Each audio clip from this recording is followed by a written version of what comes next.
Welcome to వీక్షణం. వస్తాడు వస్తాడు అన్నారు, చెప్పినట్టుగానే ఆయన వచ్చారు. సార్ వస్తే మామూలుగా ఉండదు. సర్కార్ సంగతి చూస్తారు.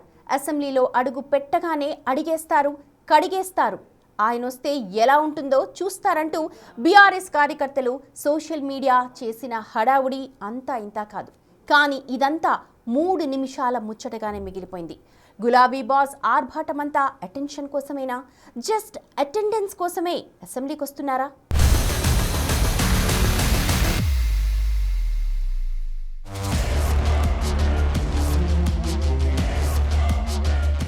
వస్తాడు, మీ సంగతి చూస్తాడు అన్నారు.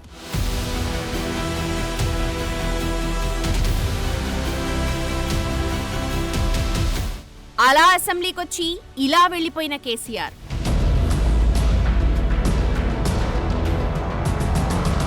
వచ్చారు, కాసేపు కూర్చున్నారు, రిజిస్టర్లో సంతకం పెట్టారు, నిమిషాల్లోనే రిటర్న్ అయిపోయారు. శీతాకాలం అసెంబ్లీ సెషన్ ఫస్ట్ డేలో ఇంతే కేసీఆర్ ఎపిసోడ్. కానీ ఈ 3 నిమిషాల ముచ్చటకు ముందు జరిగిన హడావుడి అంతా ఇంతా కాదు. అదిగో కేసీఆర్ అసెంబ్లీకొస్తున్నారట. కేసీఆర్ సభకొస్తే మామూలుగా ఉండదు. ఈసారి ప్రభుత్వాన్ని గట్టిగా ప్రశ్నిస్తారు, ప్రతిపక్ష నేతగా దులిపేస్తారు. వింటర్ సెషన్ కేసీఆర్ హంటింగ్ చూస్తారు అన్నట్లుగా కేజీఎఫ్ రేంజ్ ఎలివేషన్స్ ఇచ్చారు. దాంతో media, social media, political circles attention అంతా కేసీఆర్ మీదకే మళ్లింది. బీఆర్ఎస్ క్యాడర్, కార్యకర్తలు కూడా బాస్ అసెంబ్లీకి వస్తున్నారని తెలిసి ఫుల్ ఖుషి అయిపోయారు. వాళ్లలోనూ మంచి జోష్ కనిపించింది. కేసీఆర్ ఏం మాట్లాడతారు, ప్రభుత్వాన్ని ఎలా నిలదీయబోతున్నారు, అధికార పార్టీకి ఎలాంటి సినిమా చూపించబోతున్నారు అని కళ్లు పెద్దవి చేసుకుని మరీ చూశారు. కానీ కేసీఆర్ మాత్రం సినిమా మొదలవడానికి ముందు వచ్చే యాడ్ లాగా అలా ఓ 3 నిమిషాలు మెరిసి ఇలా వెళ్లిపోయారు.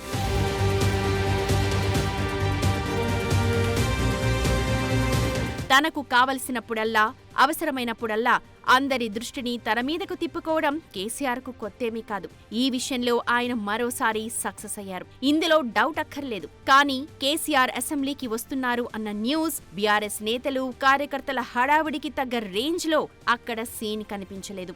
ఎలివేషన్లు, ఎమోషన్లు తప్ప ఎంగేజింగ్గా మరేమీ లేదు. కేసీఆర్ వస్తే ఏదో జరిగిపోతుందన్న ప్రచారానికి భిన్నంగా ఆయన సభలో ఉన్న కాస్త సమయంలోనే ఆసక్తికర సన్నివేశం ఒకటి జరిగింది. 3వ అసెంబ్లీకొచ్చిన కేసీఆర్ బీఆర్ఎస్ ఎల్పీలో ఎమ్మెల్యేలతో భేటీ అయ్యారు. తరువాత సభ ప్రారంభమయ్యాక జాతీయ గీతం ఆలాపన దాకా ఉన్నారు. దీనికంటే ముందు సీఎం రేవంత్ రెడ్డి ప్రతిపక్ష నేత కేసీఆర్ దగ్గరకు వెళ్లి పలకరించారు. షేక్ హ్యాండ్ ఇచ్చి కేసీఆర్ ఆరోగ్యం గురించి ఆరా తీశారు. కొత్తగా ఎన్నికైన జూబ్లీహిల్స్ కాంగ్రెస్ ఎమ్మెల్యే నవీన్ యాదవ్ సైతం కేసీఆర్ ని పలకరించి ఆశీర్వాదం తీసుకున్నారు. తరువాత అసెంబ్లీ అటెండెన్స్ రిజిస్టర్లో సంతకం చేశారు కేసీఆర్. 0 అవర్ ప్రారంభం కాకముందే అసెంబ్లీ నుంచి వెళ్లిపోయారు.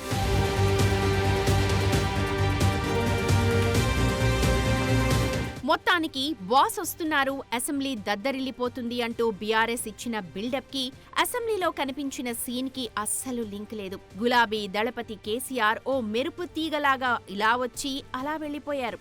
ఈ పరిణామంపైనే తెలంగాణ రాజకీయ వర్గాల్లో ఆసక్తికరమైన చర్చ నడుస్తోంది. కేసీఆర్ అసెంబ్లీ ఎంట్రీ, ఎగ్జిట్ చూశాక ఆర్భాటం అద్దిరింది. కానీ ఆయన అడుగులు మాత్రం అసెంబ్లీలో ఆగలేదు అన్న టాక్ వినిపిస్తోంది. ఎందుకంటే కేసీఆర్ అసెంబ్లీకి వస్తున్నారంటేనే ఒక రకమైన ఉత్కంఠ నెలకొంటుంది. అసెంబ్లీ ఎన్నికల్లో ఓటమి తర్వాత అనారోగ్య కారణాలో, వ్యూహాత్మక మౌనమో తెలియదు కానీ కేసీఆర్ సభకు దూరంగా ఉంటూ వస్తున్నారు. వచ్చినా ఎక్కువసేపు ఉండటం లేదు.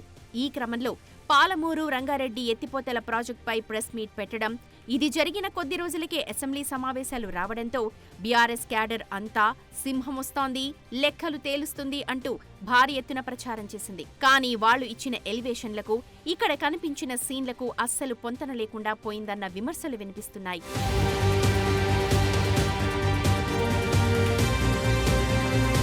ఈసారి కేసీఆర్ అసెంబ్లీకి వస్తే గంటల తరబడి చర్చల్లో పాల్గొంటారని, ప్రభుత్వాన్ని తన ప్రశ్నలతో ఉక్కిరిబిక్కిరి చేస్తారని అంతా భావించారు. కానీ ఆయన రావడం, మొక్కుబడిగా సభలో కాసేపు ఉండడం, మర్యాదపూర్వక పలకరింపులకే పరిమితమైంది. ప్రజా సమస్యలపై గళం విప్పడానికంటే ముందు కేవలం తన సభ్యత్వాన్ని కాపాడుకునేందుకు, అటెండెన్స్ వెయ్యడానికి మాత్రమే వచ్చారా అన్నట్లుగా సాగింది కేసీఆర్ అసెంబ్లీ టూర్. కనీసం గంటో 2 గంటలో సభలో ఉంటారు అని అంతా అనుకున్నారు. వివిధ అంశాలపై ప్రభుత్వాన్ని ప్రశ్నిస్తారని భావించారు. ప్రకటించారు. కానీ ఇవన్నీ ఆశించిన కార్యకర్తలకు చివరకు నిరాశ ఎదురైంది.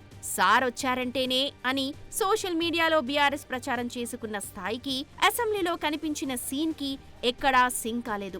గతంలో కేసీఆర్ అసెంబ్లీలో మైక్ అందుకుంటే గంటల కొద్దీ గ్యాప్ లేకుండా ప్రసంగించేవారు. కానీ ఇప్పుడు ప్రతిపక్ష నేతగా ఉండి రేవంత్ రెడ్డి సర్కార్పై కౌంటర్లు వేయకుండానే వెనుదిరగడం వెనుక ఉన్న మర్మమేంటో అర్థం కాక గులాబీ తమ్ముళ్లు తలలు పట్టుకుంటున్నారు.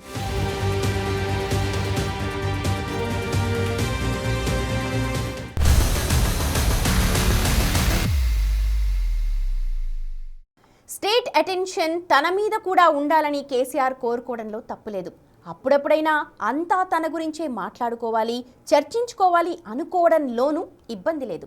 అయితే ఇటీవలే పాలమూరు రంగారెడ్డి ఎత్తిపోతల ప్రాజెక్టుపై ప్రెస్ మీట్ పెట్టి ఇక నుంచి నేనే గ్రౌండ్లోకి దిగుతున్నా అని చెప్పడం చూశాక కేసీఆర్ ఏం చేయబోతున్నారు అన్న ఉత్కంఠ రాజకీయ వర్గాల్లోనూ రాష్ట్ర ప్రజల్లోనూ కలిగింది. ఇదే హీట్లో అసెంబ్లీ సమావేశాలు రావడంతో ఈసారి కేసీఆర్ విశ్వరూపం చూపిస్తారా అన్న ఉత్కంఠ అందరిలో నెలకొంది. కానీ తొలి రోజే 3 నిమిషాలకు మించి సభలో ఉండలేదు. మరి జనవరి 2 నుంచైనా కేసీఆర్ సభలో ఉంటారా? ప్రభుత్వాన్ని ప్రశ్నిస్తారా?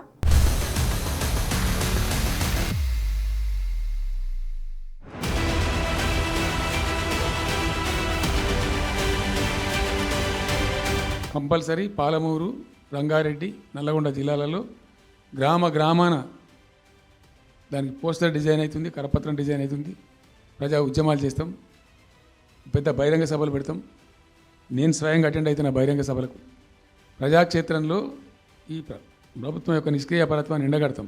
వీళ్ళు ఏదో తమాషకు మేము అదోటి అడ్డం పొడుగు మాట్లాడి, కిరికిరి మాటలు మాట్లాడి, కారు కూతలు కూసి ఏదో చేస్తామనుకుంటే నడవదిగా. ఈ ఏళ్ళ దాకా వేరే కథ, రేపటి నుంచి వేరే తోలు తీస్తాం ఎక్కడికక్కడ. కాబట్టి ఎట్టి పరిస్థితుల్లో నేనే స్వయంగా రంగంలో దిగాలనుకున్నా. దీనం ఈరోజు డిసిషన్ అయిపోయింది. ఇప్పుడు మా కళ్ళ ముందే జరిగినటువంటి దీనిలో ఈ దుర్మార్గంలో ఎట్లా మౌనం పాటిస్తాడు కేసీఆర్? ఎందుకు మౌనంగా ఉంటాం? ఎవరి కోసం ఉంటాం? ఎందుకోసం ఉండాలి? కాబట్టి అరాకిరి ముచ్చట్లు కావు. ఇష్టం వచ్చినట్టు మాట్లాడి, ఇష్టం వచ్చినట్టు ఆల్తు ఫాల్తు కూతలు కూసి ఏదో చేస్తామంటే అది జరిగేది కాదు, జరగనీయం. ఇక నేనే గ్రౌండ్లోకి దిగుతున్నా, తోలు తీస్తాం అనే డైలాగ్ కేసీఆర్ లాంటి నాయకుడి నుంచి చాలా గ్యాప్ తర్వాత ఓ స్ట్రాంగ్ డైలాగ్ విన్నాక ఇకపై రాజకీయం మామూలుగా ఉండదు అని ఊహిస్తారంతా. కానీ అసెంబ్లీలో ముచ్చటగా 3 నిమిషాలే ఉండి వెళ్లిపోవడంతో అసలు కేసీఆర్ ఏం చేయాలనుకుంటున్నారు అనే చర్చ మొదలైంది. పాలిటిక్స్ లో ప్రెజెన్స్ చాలా ముఖ్యం. కాంగ్రెస్ దూకుడు మీద ఉండడంతో బీఆర్ఎస్ ఉనికిని చాటుకునేందుకు కేసీఆర్ రాకని ఓ కమ్బ్యాక్ లా మార్చారన్న చర్చ జరుగుతోంది. కేసీఆర్ అసెంబ్లీకి వస్తున్నారన్న వార్తతో నిస్తేజంగా ఉన్న కార్యకర్తల్లో కొంత జోషొచ్చింది. ప్రధాన ప్రతిపక్ష నేతగా కేసీఆర్ కూడా మీడియా అటెన్షన్ ని తనవైపు తిప్పుకోవడంలో సక్సెస్ అయ్యారు. కానీ కేసీఆర్ అసెంబ్లీకి రారు, చర్చల్లో పాల్గొనరు. బాధ్యత కలిగిన ప్రతిపక్ష నేతగా ప్రభుత్వాన్ని ప్రశ్నించరు అన్న టాక్ జనాల్లో బలంగా ఉంది. పైగా అసెంబ్లీకి వచ్చినా అటెండెన్స్ కోసమే వస్తారన్న మచ్చ కూడా పడిపోయింది. దీనిని అధిగమించేందుకైనా కేసీఆర్ జనవరి 2 నుంచి జరిగే అసెంబ్లీ సెషన్స్ కు హాజరై ప్రభుత్వాన్ని ప్రశ్నిస్తారా లేదా అనేది ఆసక్తిగా మారింది. కేసీఆర్ మార్క్ రాజకీయం ఎప్పుడూ ఓ పజిల్లాగే ఉంటుంది. ఆయన మౌనంగా ఉన్నా, మైక్ పట్టుకున్నా ఓ కొత్త చర్చ మొదలవుతుంది. తాజాగా పాలమూరు రంగారెడ్డి ఎత్తిపోతల ప్రాజెక్టుపై ప్రెస్ మీట్ పెట్టి ఇక నేనే గ్రౌండ్లోకి దిగుతున్నానని ప్రకటించగానే రాష్ట్ర రాజకీయాల్లో ఒక్కసారిగా వేడి పెరిగింది. కానీ ఆయన అసెంబ్లీలో కేవలం 3 నిమిషాలే కనిపించటంతో అందరిలోనూ ఒకటే ప్రశ్న తలెత్తింది. అసలు కేసీఆర్ వ్యూహమేంటి? జనవరి 2 నుంచైనా సభలో యాక్టివ్ అవుతారా? పాలిటిక్స్ లో టైమింగ్ చాలా ఇంపార్టెంట్. అసెంబ్లీ సమావేశాల కంటే ముందే కేసీఆర్ ప్రెస్ మీట్ పెట్టి ప్రభుత్వంపై విమర్శలు గుప్పించడం వెనుక బలమైన ఉద్దేశం ఉంది అనేది స్పష్టం. అసెంబ్లీకి రారు, జనం సమస్యలపై ప్రశ్నించరు అంటూ ఇప్పటికే తనపై ఉన్న ముద్రని తొలగించుకోవడంతో పాటు బీఆర్ఎస్ క్యాడర్లో ధైర్యం నింపడం కూడా ఓ టార్గెట్. కానీ తొలి రోజు అసెంబ్లీకి వచ్చి కేవలం సంతకం చేసి వెళ్లిపోవడం వెనుక రకరకాల చర్చలు నడుస్తున్నాయి. ఇంకా పూర్తి స్థాయి చర్చలు మొదలు కాలేదు కాబట్టి అలా వెళ్లిపోయారా? సభలో వాడీవేడి చర్చ జరిగినప్పుడు మాత్రమే ఎంట్రీ ఇవ్వాలని భావిస్తున్నారా అనే సందేహాలు కూడా వ్యక్తమవుతున్నాయి. జనవరి 2 నుంచి అసెంబ్లీ సమావేశాలు మళ్లీ మొదలవుతాయి. ఈసారి కేసీఆర్ సభకు వస్తారా? ప్రభుత్వాన్ని ఇరుకున పెట్టే అస్త్రాలతో నిలదీస్తారా? ముఖ్యంగా పాలమూరు రంగారెడ్డి ఎత్తిపోతల ప్రాజెక్టుపై సభా వేదికగా గళం విప్పుతారా లాంటి అనేక ప్రశ్నలు తలెత్తుతున్నాయి. రేవంత్ రెడ్డి సర్కార్ దూకుడుగా వెళుతోన్న తరుణంలో డేటా గణాంకాలతో కలిపి తన మార్క్ విమర్శలతో కేసీఆర్ విరుచుకు పడతారా లేదా అనేది ఇప్పుడు తెలంగాణ సమాజంలో ఉన్న బిగ్గెస్ట్ డౌట్. కేసీఆర్ కేవలం ప్రెస్ మీట్లకే పరిమితం కారు. అసెంబ్లీలోనూ ప్రభుత్వాన్ని ప్రశ్నిస్తారని బీఆర్ఎస్ క్యాడర్ సోషల్ మీడియాలో తెగ ప్రచారం చేసింది. అయితే ప్రత్యర్థి పార్టీల నేతలు మాత్రం కేసీఆర్ అసెంబ్లీకి రావడం కష్టమేనని చెబుతున్నారు. ఇంకొందరు రాబోయే సునామీకి ముందు కనిపించే ప్రశాంతతే ఇది అని బీఆర్ఎస్ కార్యకర్తలు చెబుతుంటారు. బయట ఎలాంటి ప్రచారాలు సాగుతున్నా జనవరి 2న కేసీఆర్ మళ్లీ సభలో అడుగుపెట్టి ప్రభుత్వంపై ప్రశ్నల వర్షం కురిపిస్తారా లేదా అన్నదే ఇప్పుడు మోస్ట్ ఇంట్రెస్టింగ్ ఎలిమెంట్.